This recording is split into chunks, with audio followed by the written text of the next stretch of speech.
Good morning.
Okay.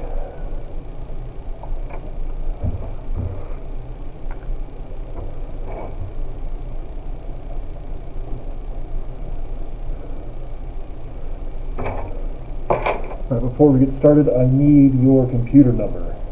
So it's on top of the computer, the big number next to the Sol Ross logo. Everything. 057094.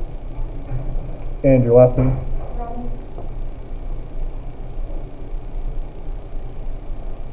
And I'll get Miguel's when he comes back.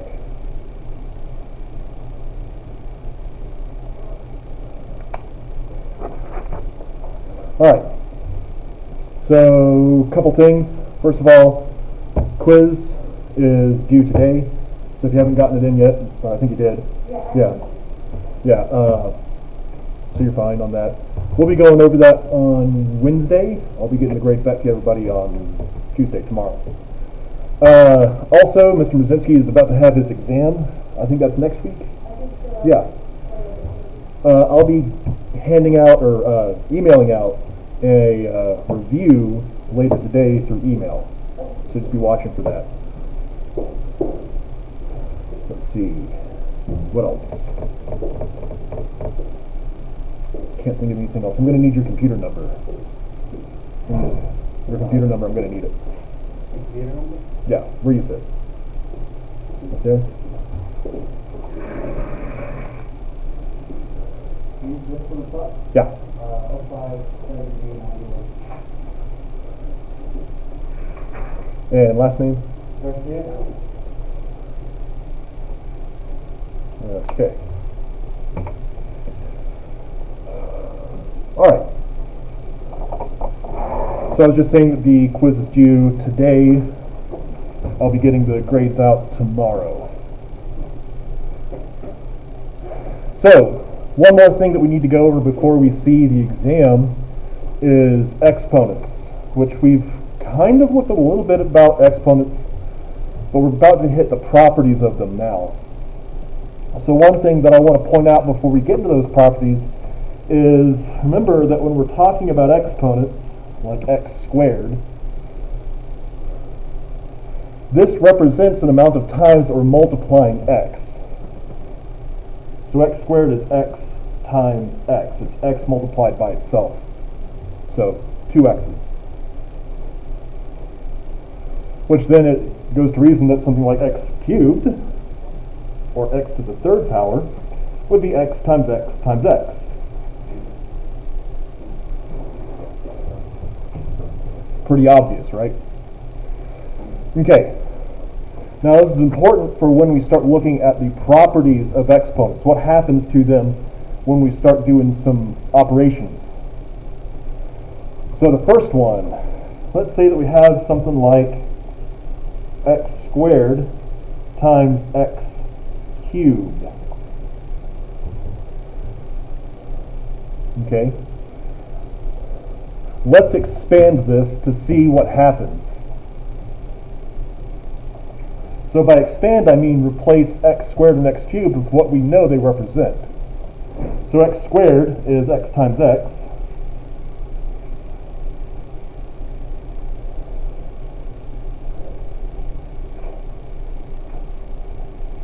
And then we have times x cubed, which is x times x times x.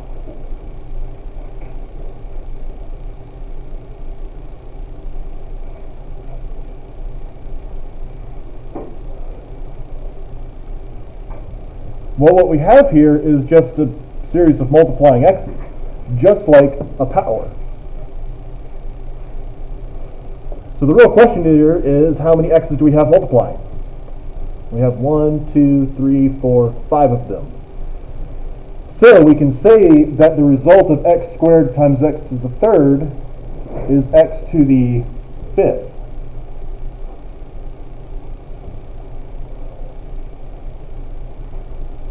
Does that track?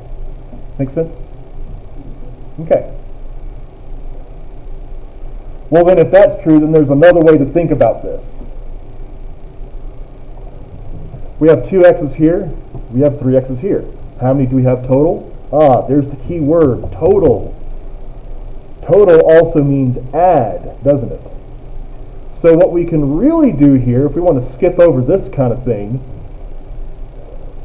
is to say, we'll have 2 x's with this power, 3 x's with this power, 2 plus 3 is 5. So in other words, if I'm multiplying things with powers on them, I can just add those powers together to get the result. Again, square plus cube, or 2 plus 3, is 5. Does that make sense? Okay. So, if we multiply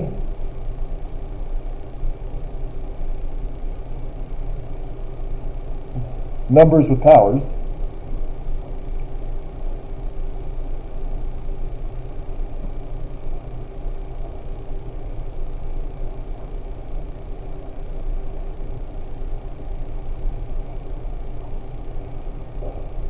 then add the powers.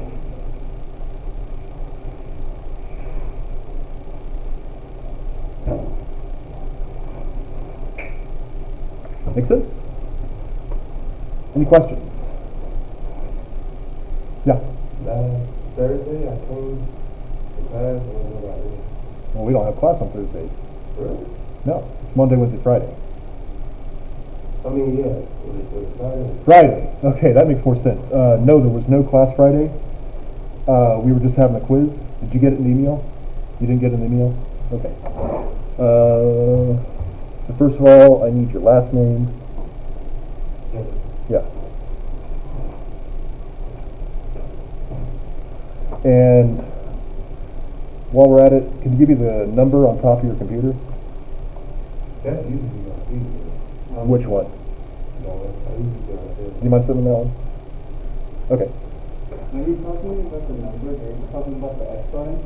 Yes. 0, 5, and then 0, 5, 9 what? 6. 6. Thank you. I'll get you added to the email and make sure you get the quiz. The quiz is due tonight at midnight. Okay.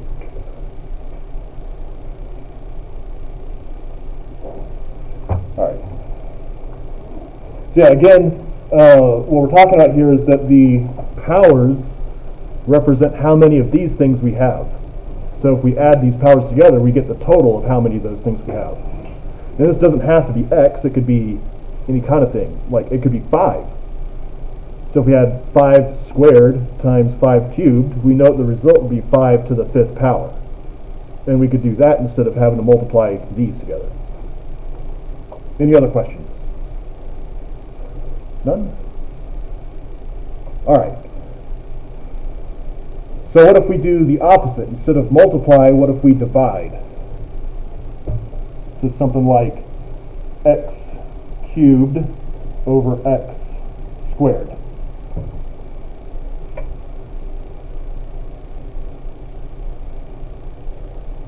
Well, again, let's think about this in the expanded form. So x cubed is x times x times x. X squared is x times x, right?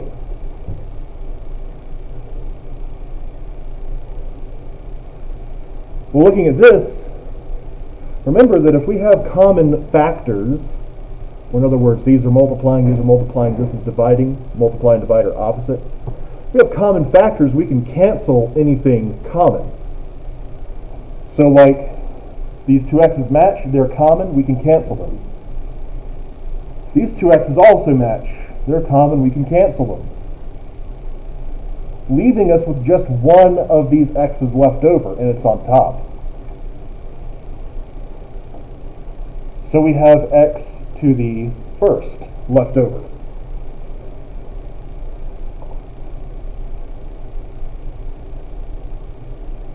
So what are we really doing here? Well, we're actually subtracting.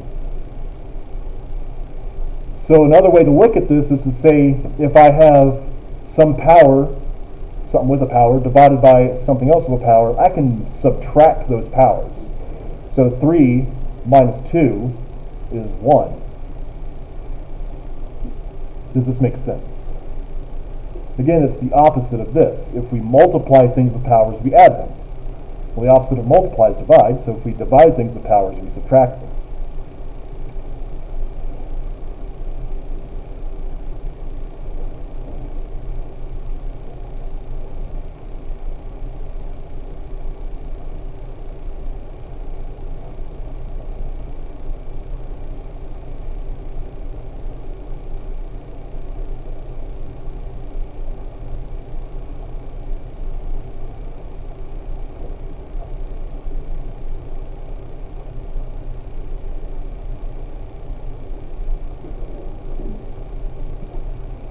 Any questions? None? All right, cool. So let's move on. Of course, these two are paired to each other since they're opposites. And there's two more that are opposites.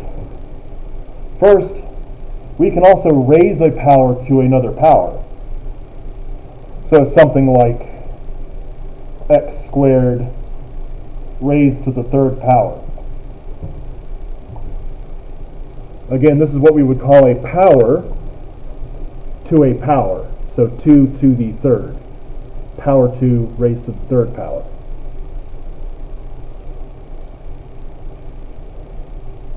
So again, let's expand this and see what we're actually talking about.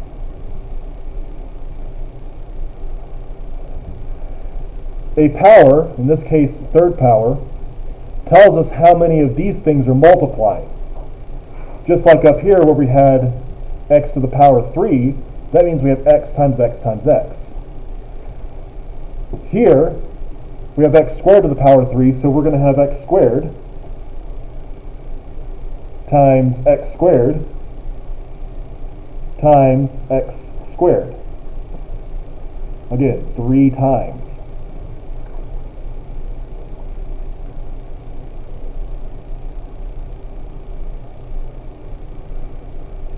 Well, we're multiplying these things that have exponents on them, and we know that means we're going to add them together.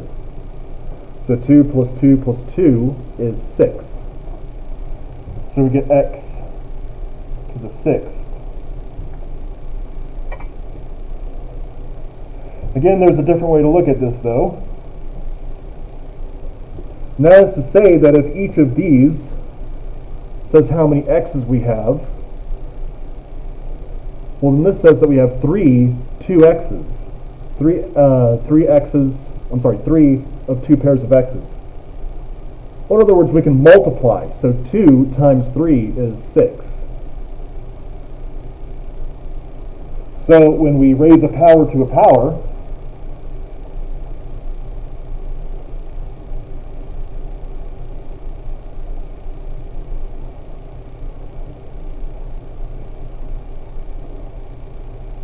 multiply the powers.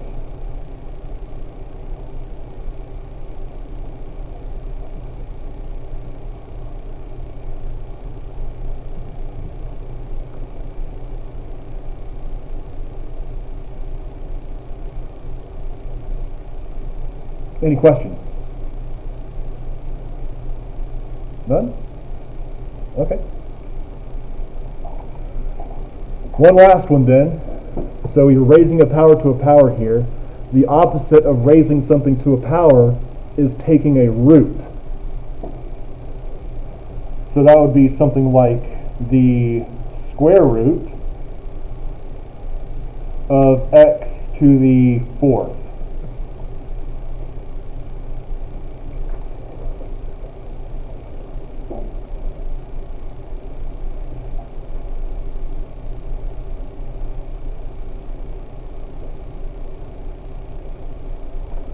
All right.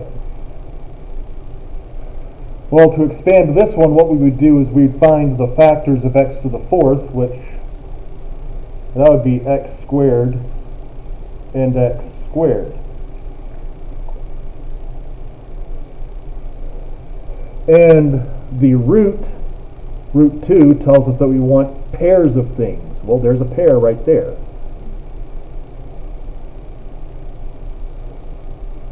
So what is this thing in the pair? It's x squared. That's what gets to come out. We'll talk more about this factor thing later on in the semester.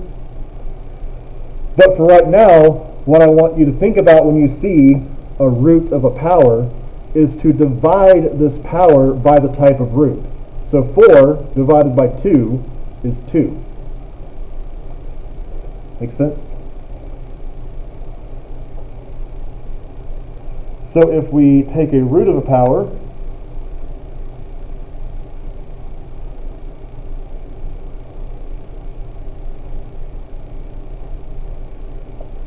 divide the power,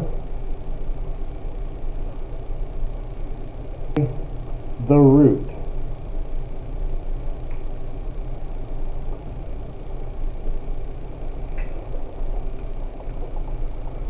So if we had something like, let's say, square root of x to the sixth. 6 divided by 2 is 3, so we get x to the third.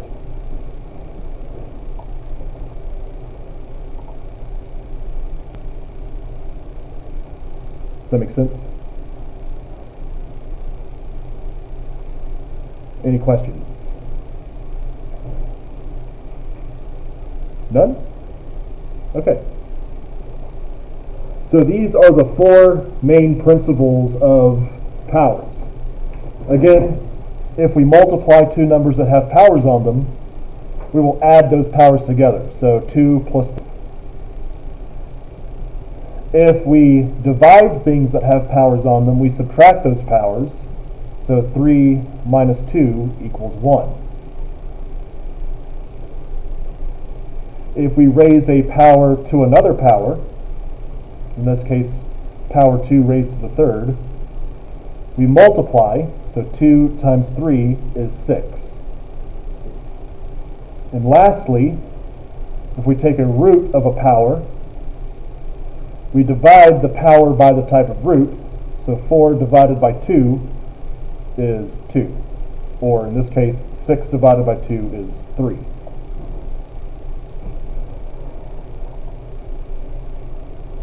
So again, any questions on these? None? Okay, there's only 4 of them, but I know, at least in the past, students have had a lot of trouble keeping them straight, so which one is which. So it's good to have that written down in your notes. Okay. About two more things that I want to go over with powers. First of all, if we have something like x to the 0, this will always be 1. Does not matter what we're raising to the 0 power, it will always be 1.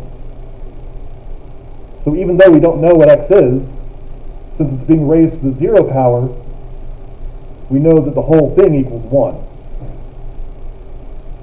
That could be 5 to the 0 power. 5 to the 0 power would still be 1. Negative 5 billion to the 0 power would still be 1. Doesn't matter what it is, it's always going to be 1. Any questions? All right. Second thing I want to go over. Let's think about our second property, the one about dividing. What if we had something like x to the 4th divided by x to the 5th? So look at your dividing property. What do we do with these two things? Do we add, subtract, multiply, divide the powers? Right. Subtract. So 4 minus 5 would give us what? X to the negative 1. Good. Well, what does that mean? How do you have a negative power? Do what? You actually can. It's not good to leave it like that, though. So we don't like to have them like this, but we can have them. What we want to do with this, to make it a little bit more proper, is to say, well, a negative exponent actually represents a reciprocal. So reciprocal, you might have heard of it before. If we divide fractions, we multiply by the reciprocal, right? Or keep, change, flip. Reciprocal just means that we're going to flip this number. So right now, if we were to write it out as it actually is, remember that all numbers are over 1, right? So the reciprocal would say that this flips and becomes 1 over x. No more negative power because we've done what that negative power tells us. We've flipped it.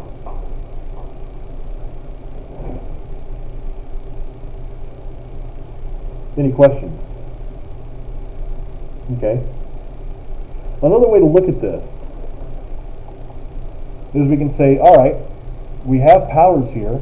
Which is the larger power? The one on top or the one on bottom?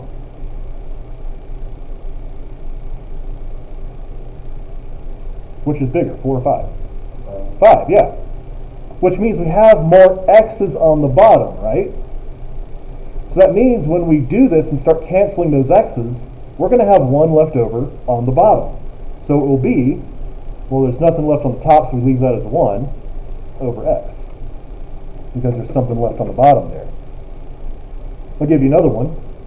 Let's say we have z to the 2nd over z to the 6th.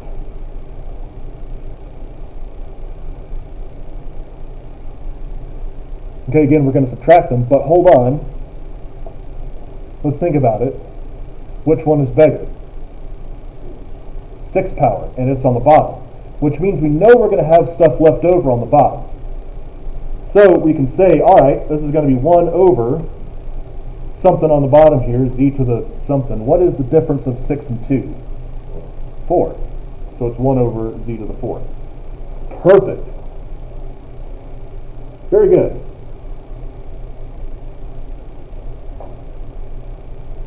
Any questions? None? Okay. Let's say you have something like this then. Y z to the negative 1 over x.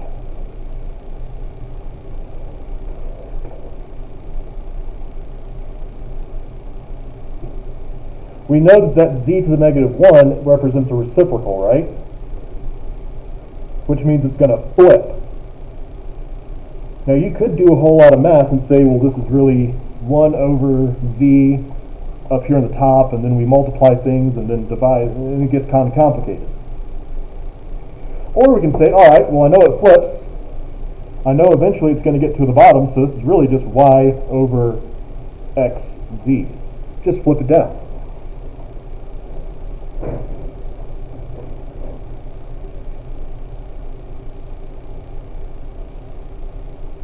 Turns out the same thing happens if it's the opposite. If we have y over x z to the negative 1,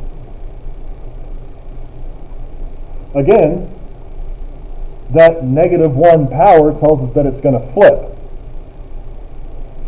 And so it goes up to the top. We have y z over x.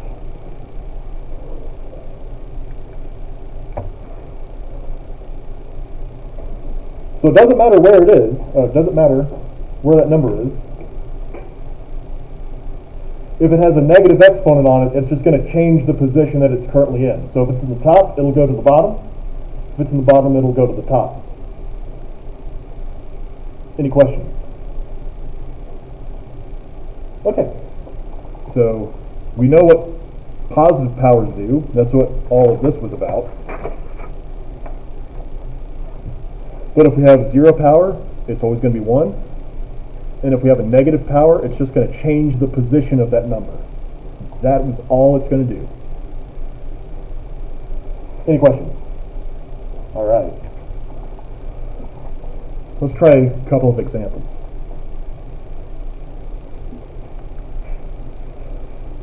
Let's say that I have x over y times x squared y cubed over 1.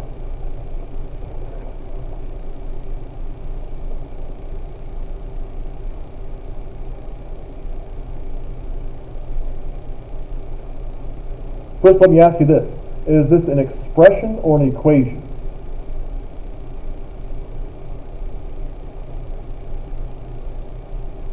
Well, equations have what? An equal sign. This doesn't have an equal sign, does it? So it's an expression. All right, that means we want to simplify it. And if we're simplifying an expression, we're using the what?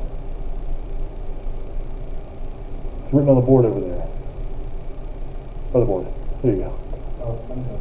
Yeah, the order of operations.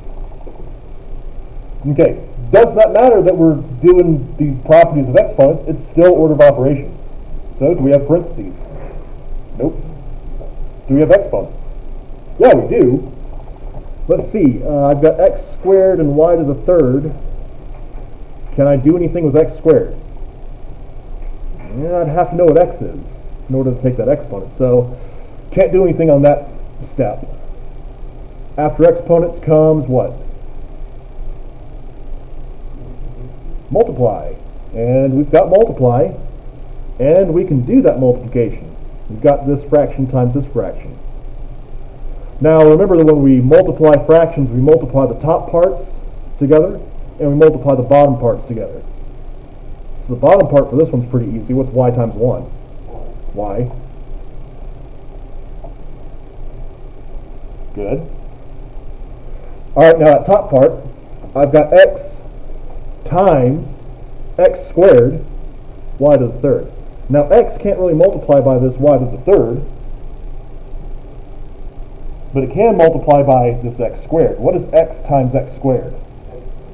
X to the third, good. Because remember, this x is x to the first. And what do we do when we multiply things with powers? Add the powers, good. Alright, so we did parentheses, exponents, multiply. What comes next? Division. Can we divide anything here? No. Sure. Yes, yes we can. We've got y to the third divided by y. Good. Everything on the bottom is canceled there, so technically it's over 1, but we don't need that. So we have x to the third y squared.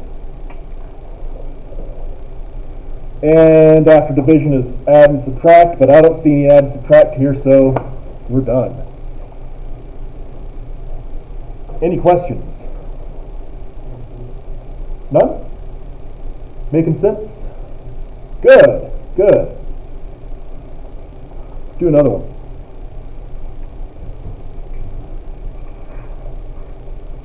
In parentheses, x to the third over y, all raised to the negative 1 power times 1 over xy.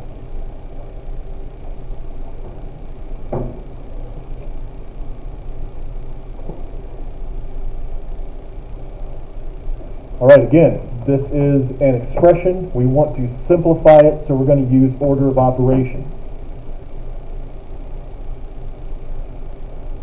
All right, so first parentheses. Can we do anything inside this set of parentheses?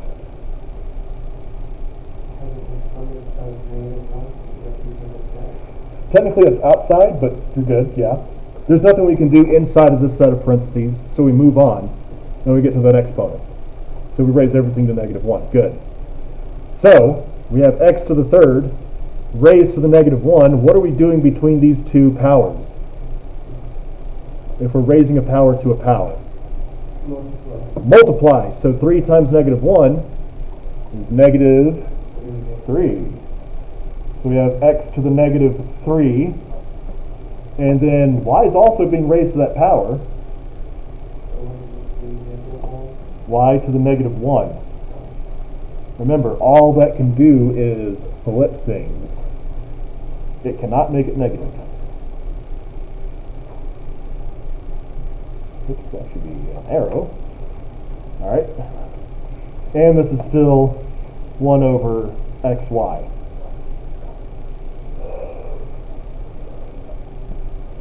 Okay? So we can still do some exponents here because we've got x to the negative 3. What's that going to do? What's going to happen to x?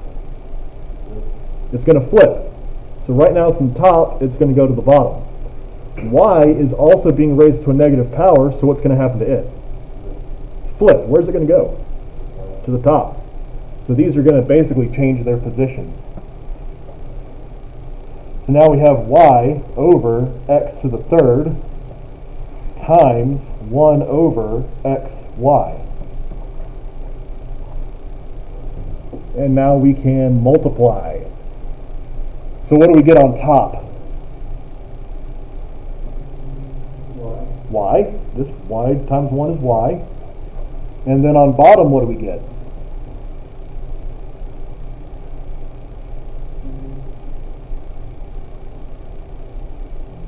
We have x to the third times x times y.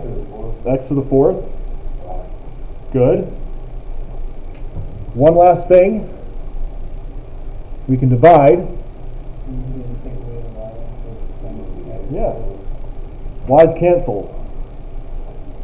Now x to the fourth is in that answer, but what's the whole answer? 1 over x to the fourth. Because it's still in the bottom there. Excellent.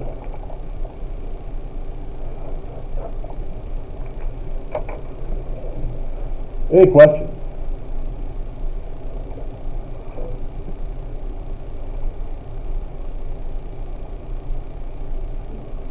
None? All right. How do we feel about properties for exponents? Feeling pretty good? Okay, now there is more stuff that we can do with this, and we will get to that on Wednesday. But I think I want to stop there for today, because again, I don't want to stress us out too much with this, since this can get confusing.